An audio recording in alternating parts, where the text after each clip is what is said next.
Hey guys, how's it going? It's Ninja Edits here, and today I'm going to be showing you guys how to do this effect. So in this effect, basically the scope bounces out and then bounces back in. So as you can see in this frame, the scope is going out, and then in a later frame it's going to come back into the camera. So I'm going to show you guys how to do this effect. So I already have a composition here with my clip split and to the part I want. So it's just, I'm going to use this part of the clip right here of where he's zooming in to kill this guy, and then he's going to zoom out. Alright, so what you want to do is first go into the frame where he's first zoomed in fully, where the black background shows up of his scope, and you scrub through the frames by pressing Control and then your arrow keys. So my first frame is here. I'm going to make a marker by pressing Shift and 1. So that makes a marker right here on your timeline. And then I'm going to go to the last frame where it's black, and that's right there. I'm going to make a second marker and then press Shift and 2. So now you have your markers of where you're going to do the effect. And now we're going to do an effect. So you want to go to a frame where you want to go to a frame where he hasn't shot yet. Well, you can see in this frame right here, you can see his little dust of his shot, but you don't want that. You want to go to the frame right before.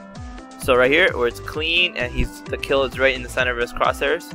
And you want to duplicate your clip by pressing Control and D, and then you want to right click on it and go to time and then enable what's called freeze frame, right? So now your whole composition will be this one frame right here. And what you want to do is now you want to trim it to these two markers. So I'm going to go to my first marker, select the clip, and then hit Control, Shift, and D. And then I'm just going to delete this part, and then Control, Shift, and D on the second marker, and then delete that part. Maybe one clip over. One keyframe over, Control, Shift, D, and then hit delete. Alright, so now this part is just this freeze. It's just him zooming in, frozen frame, and then him zooming out. Okay, so it's going to be a great transition.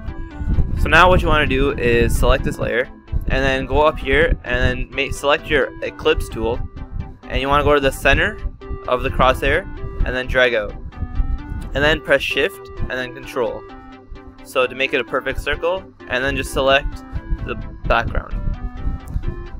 And now what you have is just a picture of the center of his crosshairs and just like how you want it.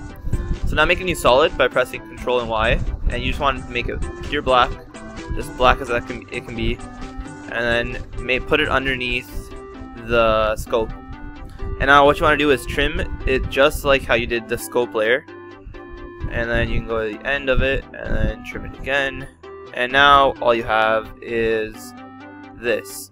So you have the guy zooming in, scope, and zooming out. So that's what you want.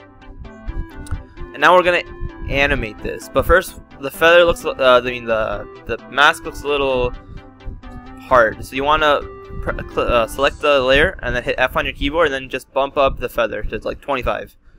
So now it looks a little blurry, which is exactly what you want.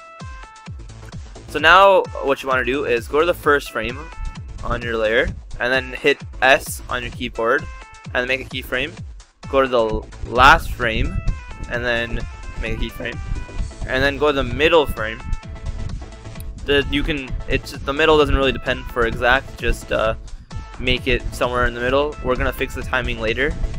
So what you want to do is make it small. I'm gonna make mine around 40.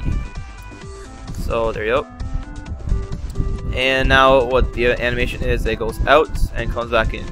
And now on your last keyframe of scale, you want to make sure it covers the entire picture, just like that. So you want all the edges here to meet the ends. So now it goes out to small and then back to big. And now you want to right click on the middle keyframe and then go to keyframe assistant and hit easy ease. So it goes out, it loops back out, and then goes back in, which is what you want.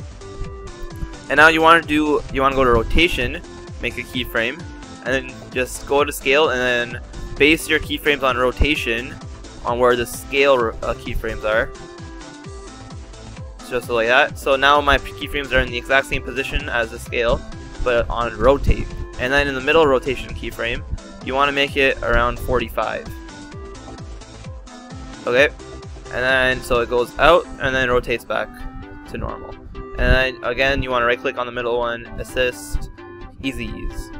So it rotates out and then back in. And that's the basic animation of the scope bounce. Now, I'm not going to show you how I did this, this background effect in right here, like this stuff, because I want you guys to make this effect your own, because this black here looks pretty boring.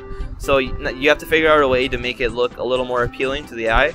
So that's up to you guys, and you guys need to explore with that and make something you guys like. So now we're gonna fix the timing, and this is really, really important. So what you want to do is select everything by pressing Control and A, and then you want to go to Layer, and then hit go to Layer. I'm not sorry. Don't go to Layer. Go to Pre-Compose down here, and then you can name this Timing. So now we're gonna time it to how we want it. So we made these markers earlier, and these are gonna come in really handy right now. So I'm just gonna zoom into my timeline, and then we're gonna right click on my timing. Actually, you might want to duplicate it just because if you mess up, it's easier to just start over. So press Control D and then just hide the first one. So then you want to right click on the first layer that you have visible, and then go to time and then enable time remapping. Go to the first marker you have and then make a keyframe, and go to the last marker you have, which should be the last frame of your transition here, and then make a keyframe. Now you should make a keyframe in the center to where your effect is the most. So right there is for me. Make a keyframe, and again easy ease that. So right frame, easy ease. Now you want to push both of these keyframes in or out. I think it's out, and then you want to push this one in. So now look, it goes slowly out and then goes back up. So let me just preview this for you guys. So like that. It goes pretty fast. So I'm just gonna move these keyframes out. And then let's just frame preview that once more.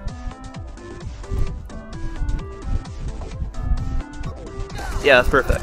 So it goes out and then goes back in. If you want to slow it down or speed it up, but you can to your liking. But this is the basic of this effect. Now, what you want to do now is go back to your editing. So just double click on your timing, and then go to the last frame of your scope layer. And then hit T on your keyboard, and then go to the frame before last, make a keyframe on opacity. You bring opacity up by pressing T on your keyboard, and then go to the frame right after it ends. You want to make another keyframe and make that 0. So now what this looks like is it just fades out afterwards, and this will also come up in your timing. It just fades out, which looks great. So key thing here, you want to add something in the background. Like I said, it looks really boring just like this, but I'm not going to teach you guys something to put in the background because that's up to you, and it has to fit your specific edit. So thanks for watching this video, and I'll see you guys in the next tutorial. Please subscribe and